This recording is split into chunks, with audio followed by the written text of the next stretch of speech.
Guys welcome back to our Vihari Raga. ಬನ್ನಿ second day ನಾವು ಏನೆಲ್ಲ ಕವರ್ ಮಾಡಿದ್ವಿ ಅಂತ ತೋರಿಸ್ತೀನಿ. ಫಸ್ಟ್ ನಾವು ಬಂದಿದ್ದು ಬೆಲೋನಿಯಂ ಬೀಚ್ಗೆ. ಈ ಬೆಲೋನಿಯಂ ಬೀಚ್ಗೆ ವಾಟರ್ ಗೇಮ್ಸ್ ಆಡಬೇಕಂತ ಬಂದ್ವಿ. ಇಲ್ಲಿ ನಾವು ಕೊಂಬೋ ತೊಗೊಂಡ್ವಿ. ಫಸ್ಟು ಕೊಂಬೋದಲ್ಲಿ ಏನೇನು ಇನ್ಕ್ಲೂಡ್ ಆಗಿತ್ತು ಅಂದರೆ jet skiing, banana ride and ringo ride include ಆಗಿತ್ತು. ಪ್ಯಾರಾಸೈಲಿಂಗು ಗಾಳಿ ಬಂದರೆ ಮಾಡಿಸ್ತೀವಿ ಅಂತ ಹೇಳಿದ್ರು. ಸೊ ನಾವು ಇರೋ ಗಂಟನೂ ಅಷ್ಟು ಗಾಳಿ ಬರಲಿಲ್ಲ. ಸೊ ನಮಗದು ಮಿಸ್ ಆಯಿತು. ಜೆಟ್ ಸ್ಕೀಯಿಂಗ್ ಫಸ್ಟು ವಿಶ್ವ ಹೋಗ್ತಾರೆ. ಯಾಕೆಂದರೆ ನನಗೆ ವಾಟ್ರ್ ಅಂದರೆ ಭಯ ಇರುತ್ತೆ. ಸೊ ಅದಕ್ಕೆ ಫಸ್ಟ್ ಅವರು ಹೋಗಿ ಆಮೇಲೆ ನೆಕ್ಸ್ಟ್ ನಾನು ಹೋಗ್ತೀನಿ. ಗಾರ್ಡ್ ಕೂಡ ಇರ್ತಾರೆ. ಅವರು ನನಗೆ ಹೇಳ್ತಾ ಇರ್ತಾರೆ, ಇದನ್ನು 5 ವರ್ಷದ ಮಕ್ಕಳು ಕೂಡ ಆಡ್ತಾರೆ, ಎಂತಕ್ಕೆ ಭಯ ಪಡ್ತೀರಾ, ಆರಾಮಾಗಿರತ್ತೆ ಅಂತ. ಇನಿಷಿಯಲಲ್ಲಿ ವೇವ್ಸು ಜಾಸ್ತಿ ಇತ್ತು. ಸೊ ಭಯ ಅಂತ ಫೀಲ್ ಆಯಿತು. ಒಂದು 100 ಮೀಟರ್ಸ್ ಹೋಗಿದ್ದಾಗಿದ್ದಾದಮೇಲೆ ವೇವ್ಸ್ ಅಷ್ಟು ಇರಲ್ಲ. ಸ್ಟಾರ್ಟಿಂಗ್ ಮಾತ್ರ ವೇವ್ಸ್ ತುಂಬ ಜಾಸ್ತಿ ಇರುತ್ತೆ. 100-200 ಮೀಟರ್ಸ್ ಹಂಗೆ ಕರ್ಕೊಂಡು ಹೋಗ್ತಾರೆ. ಸೊ ಅಷ್ಟೆಲ್ಲ ಭಯ ಆಗಿಲ್ಲ ಮಧ್ಯೆ ಹೋಗಿದ್ದಾದಮೇಲೆ. ಸೊ ಬರಬೇಕಾದ್ರೆ ಆರಾಮಾಗಿ ಬಂದೆ, ನಾನೇ ಓಡಿಸ್ಕೊಂಡು ಬಂದೆ. ಸೊ ಅವ್ರು ಗೈಡ್ ಮಾಡ್ತಾಯಿದ್ರು.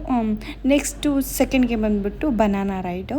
ಈ ಬನಾನಾ ರೈಡಲ್ಲಿ ಇಬ್ಬರು ಗಾರ್ಡ್ ನಮ್ಮ ಜೊತೆಗೆ ಬರ್ತಾರೆ. ಮುಂದೆ ಬೋಟ್ಗೆ ಇಬ್ಬರು ಇರ್ತಾರೆ. ಇಫ್ ಯು ವಾಂಟ್ ಫೋಟೋ ಬೇಕಂತೇಳಿದ್ರೆ ಅವ್ರಿಗೆ ಬೋಟಲ್ಲಿ ಹೋಗ್ತಿರ್ತಾರಲ್ಲ ಅವ್ರಿಗೆ ಹೇಳಿದ್ರೆ ಮಾಡಿಕೊಡ್ತಾರೆ. ಅವರು ವಿಡಿಯೋಸ್ ಫೋಟೋಸ್ ತಗೊಡ್ತಾರೆ. ಬಟ್ ಎಕ್ಸ್ಟ್ರಾ ಪೇ ಮಾಡಬೇಕಾಗಿರುತ್ತೆ. ನಾವು ಎಕ್ಸ್ಟ್ರಾ ಪೇ ಮಾಡಿ ಕೂಡ ಇಂಥ ಚೆನ್ನಾಗಿ ಫೋಟೋ ವಿಡಿಯೋ ಮಾಡಿದ್ದಾರೆ ಅವರು. ಏನೂ ಕ್ಲಾರಿಟಿನೇ ಇರಲಿಲ್ಲ ಅಷ್ಟೊಂದು. ಓಕೆ, ಏನು ಮಾಡೋಕ್ಕಾಗಲ್ಲ. ಇನ್ನು ಕರ್ಕೊಂಡು ಬರ್ತಾರೆ. ಇಲ್ಲೂ ಅಷ್ಟೇ ಒಂದು 200-300 ಮೀಟರ್ಸ್ ಮುಂದೆ ಕರ್ಕೊಂಡು ಬಂದುಬಿಟ್ಟು ಮಿಡಲಲ್ಲಿ ಸ್ಟಾಪ್ ಮಾಡಿಬಿಟ್ಟು ಜಂಪ್ ಮಾಡಿ ಡೈ ಮಾಡಿ ಅಂತ ಹೇಳ್ತಾರೆ. ಬಿಕಾಸ್ ಯಾಕೆಂದರೆ ಅವರಿಗೆ ಅದು ಖುಷಿ, ಅಲ್ಲೊಂದು ಎಕ್ಸ್ಪೀರಿಯನ್ಸ್ ಮಾಡಲಿ ಅಂತ ಡೈ ಮಾಡಿ ಅಂತಾರೆ. ನಾನು ಮಾಡಲ್ಲ ಅಂತ ಹೇಳ್ತಾನೆ ಇರ್ತೀನಿ. ನೋಡಿ ಅವ್ನು ಡಾಲ್ಫಿನ್ ಥರ ಜಗ್ದೇ ಬಿಟ್ಟ. ಅದಾಗಿದ್ದಾದಮೇಲೆ ವಿಶ್ವ ಕೂಡ ಹೊರಟೋಗ್ತಾರೆ. ಮತ್ತು ಸ್ವಿಮ್ ಬರುತ್ತೆ, ಅವ್ರು ಹೋಗ್ತಾರೆ. ನನಗೆ ಸ್ವಿಮ್ ಬರಲ್ಲ. ಸಿಯಲ್ಲಿ ನಾನು ಹೆಂಗೆ ಜಂಪ್ ಮಾಡೋಕ್ಕಾಗತ್ತೆ, ನಾನು ಬರಲ್ಲ. ನನಗೆ ಎಷ್ಟು ಹೇಳಿದ್ರು ಕೇಳಿಲ್ಲ. ಫೈನಲಿ ನನ್ನೂ ಜಂಪ್ ಮಾಡಿಸೇ ಬಿಡ್ತಾರೆ. ಸೊ ತುಂಬ ನಾನಂತೂ ನನ್ನ ಹೊಟ್ಟೆ ಹೋಯ್ತು, ನನ್ನ ಜೀವ ಅಂದ್ಕೊಂಡೇ ಕೂತಿದ್ದೆ.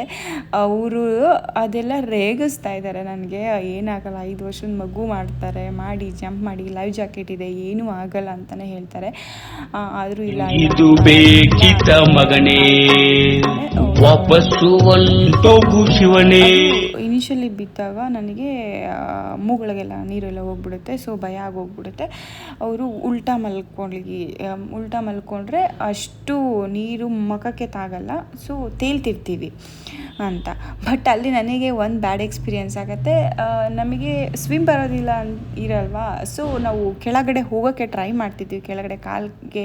ಕೆಳಗಡೆ ನೆಡ್ಕತ್ತಾನ ಥರ ಹಿಂಗೆ ಕಾಲು ಪುಷ್ ಮಾಡ್ತಿರ್ತೀವಿ ನಮ್ಮನ್ನ ಕೆಳಗೆ. ಸೊ ನಾವು ಕೆಳಗಡೆ ಹೋಗೋಕ್ಕೆ ಟ್ರೈ ಮಾಡೋದ್ರಿಂದ ನನಗೆ ಕಷ್ಟ ಆಯಿತು. ಉಲ್ಟಾ ಹಿಂಗೆ ಮಲ್ಕೊಂಡ್ರೂ ಅಷ್ಟೇ, ಅದು ತಲೆ ಪೋರ್ಷನ್ ಕೆಳಗೆ ಹೋಗ್ತಾಯಿತ್ತು, ಕಾಲು ಮೇಲೆ ಬರ್ತಾಯಿತ್ತು. ಫೈನಲಿ ನನಗಾಗಲ್ಲ ಅಂತ ಹೇಳ್ತೀವಿ. ವಾಪಸ್ ಕೂರಿಸ್ಕೊಂಡು ಕರ್ಕೊಂಡು ಬರ್ತಾರೆ. ವಾಪಸ್ ಬಂದಿದ್ದಾಗಿದ್ದಾಗಲೇ ಇಲ್ಲಿ ಬೀಳ್ಸಿದ್ದು ಅಷ್ಟೊಂದು ಭಯ ಆಗಿಲ್ಲ. ಎನಿಹೋ ನಾನು ನಿಯರ್ ಇದ್ದೆ, ದೊಡ್ಡೋಗ್ಬೋದು, ಅವ್ರು ಯಾರು ಕರ್ಕೊಂಡಿಲ್ಲ ಅನ್ನೋ ಥರ ಇತ್ತು. ಇದಾಗಿದ್ದಾದಮೇಲೆ ನೆಕ್ಸ್ಟು ರಿಂಗೋ ರೈಡ್ ಅಂತ ಮಾಡ್ತಾರೆ. ಈ ರಿಂಗೋ ರೈಡಲ್ಲಿ ಅಷ್ಟೆಲ್ಲ ಭಯ ಏನಾಗಿಲ್ಲ ನನಗೆ. ಸೊ ಅಲ್ಲಿ ಇಬ್ಬರು ಒಟ್ಟಿಗೆ ಕೂತಿರ್ತೀವಿ. ನಾನು ಮತ್ತು ವಿಶ್ವ ಇಬ್ಬರು ಒಟ್ಟಿಗೆ ಕೂತಿರ್ತೀವಿ. ಸೊ ಏನೂ ಭಯ ಆಗಲಿಲ್ಲ ನನಗೆ ಅಲ್ಲಿ. ಬಟ್ ಅದು ತುಂಬ ಫಾಸ್ಟಾಗಿರುತ್ತೆ. ಅದು ಹೋಗೋದು ತುಂಬ ಫಾಸ್ಟಾಗಿ ಆ ಕಡೆಯಿಂದ ಈ ಕಡೆಯಿಂದ ಅದು ತುಂಬ ಫಾಸ್ಟಾಗಿ ಮೂವ್ ಆಗ್ತಾ ಇರುತ್ತೆ. ಮಜಾ ಸಿಗತ್ತೆ. ಬಟ್ ಭಯ ಏನೂ ಆಗಲ್ಲ. ಇಲ್ಲಿ ವಾಟ್ರಲ್ಲಿ ಬೀಳೋದು ಹೇಳೋದು ಏನೂ ಇರಲ್ಲ. ಚೆನ್ನಾಗಿತ್ತು ಇದು. ಈ ಗೇಮ್ಸ್ ಎಲ್ಲ ಆಯಿತು. ಆಗಿದ್ದಾದಮೇಲೆ ಪ್ಯಾರಾಸೈಲಿಂಗ್ಗೆ ವೆಯ್ಟ್ ಮಾಡ್ತಾಯಿದ್ವಿ. ಗಾಳಿ ಬರುತ್ತಾ ಅಂತ. ಹ್ಯುಮಿಡಿಟಿ ಕಮ್ಮಿ ಇತ್ತು. ಸೊ ಅದರಿಂದ ಗಾಳಿ ಬರುತ್ತೆ ಅಂತ ವೆಯ್ಟ್ ಮಾಡಿದ್ವಿ. ಗಾಳಿ ಬರಲಿಲ್ಲ. ಸೊ ನಾವು ಅಲ್ಲಿಂದ ಟಾಟಾ ಬಾಯ್ ಹೇಳಿ ಬೆಲೋನಿಯಂ ಬೀಚ್ಗೆ ನಾವು ಇಮಿಡಿಯೇಟಾಗಿ ರೂಮ್ ಕಡೆ ಹೊರಟ್ವಿ.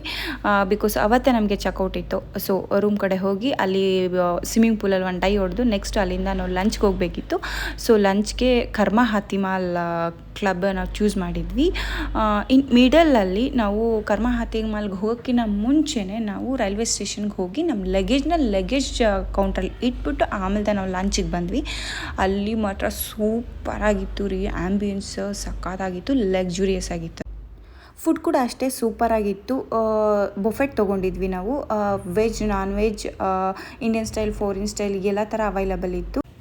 ನಾವು ಆಫ್ಟರ್ ಲಂಚು ಒಂದು ರೌಂಡ್ ಹೋಟೆಲ್ನ ಸುತ್ತಾಕ್ಕೊಂಡು ಬಂದ್ವಿ. ವಿಲಾಸ್ ಅಂತೂ ಮಸ್ತ್ ಇತ್ತು. ಪೂಲು ಅಷ್ಟೇ 3 ಪೂಲ್ ಇತ್ತು. ಮಕ್ಕಳಿಗೆ, ಅಡಲ್ಟ್ಸ್ಗೆ ಎಲ್ಲದಕ್ಕೂ ಸಪ್ರೇಟಾಗೇ ಇತ್ತು. ಎಲ್ಲದು ಫುಲ್ ಹೋಟೆಲ್ಲೇ ಸೂಪರಾಗಿತ್ತು. ನೆಕ್ಸ್ಟು ಅಲ್ಲಿಂದ ನಾವು ಹೊರಟಿದ್ದು ಇಮ್ಮಿಡಿಯೇಟಾಗಿ ರೈಲ್ವೆ ಸ್ಟೇಷನ್ ಕಡೆ ಹೊರಟಿದ್ವಿ. ಅಲ್ಲಿ ಹೋಗ್ತಾ ಅಂದಿದ್ವಿ ನಮಗೆ ಕಾಣಿಸಿದ್ದು ಕಾರ್ಮೋನಾ ಬೀಚ್ ಅಂತ. ಸೊ ಅಲ್ಲಿ ಹೋಗಿ ಸನ್ಸೆಟ್ ನೋಡಿದ್ವಿ ನಾವು. ಸನ್ಸೆಟ್ಗೆ ಎಕ್ಸಾಕ್ಟ್ ಟೈಮಿಗೆ ಬಂದು 2 ಪಿಕ್ ತೊಗೊಳೋ ಅಷ್ಟೊತ್ತಿಗೆ ಸಣ್ಣ ಸೆಟ್ ಹಾಗೇ ಹೋಯ್ತದು. ಸನ್ಸೆಟ್ಟಾಗಿ ಇಮ್ಮಿಡಿಯೇಟಾಗಿ ನಿಮಗೆ ಅಲ್ಲಿ ಚಂದ್ರ ಕಾಣಿಸ್ತಾ ಇದ್ದ. ಅದಾಗಿದ್ದಾದಮೇಲೆ ನೆಕ್ಸ್ಟು ರೈಲ್ವೆ ಸ್ಟೇಷನ್ ಕಡೆ ಹೋಗ್ಬೇಕಂದ್ರೆ ನಮ್ಗೆ ಅಲ್ಲಿ ಕಾರ್ನಿವಲ್, ಗೋವಾ ಕಾರ್ನಿವಲ್ ಕಾಣಿಸ್ತಿತ್ತು. ಅಲ್ಲಿ ಹೋದ್ವಿ. ಬಟ್ ಎಂಟ್ರಿ ಫೀ ಇತ್ತು ಮತ್ತು ಟೈಮು ಆಗಿತ್ತು. ನಾವು ಅಲ್ಲಿಂದ ರೈಲ್ವೆ ಸ್ಟೇಷನ್ಗೆ ಇಮಿಡಿಯೇಟಾಗಿ ಹೋದ್ವಿ. ಇಲ್ಲಿಗೆ ನಮ್ಮ ಟ್ರಿಪ್ ಮುಗೀತು. Thank you for watching. Subscribe ಮಾಡಿ, ಸಪೋರ್ಟ್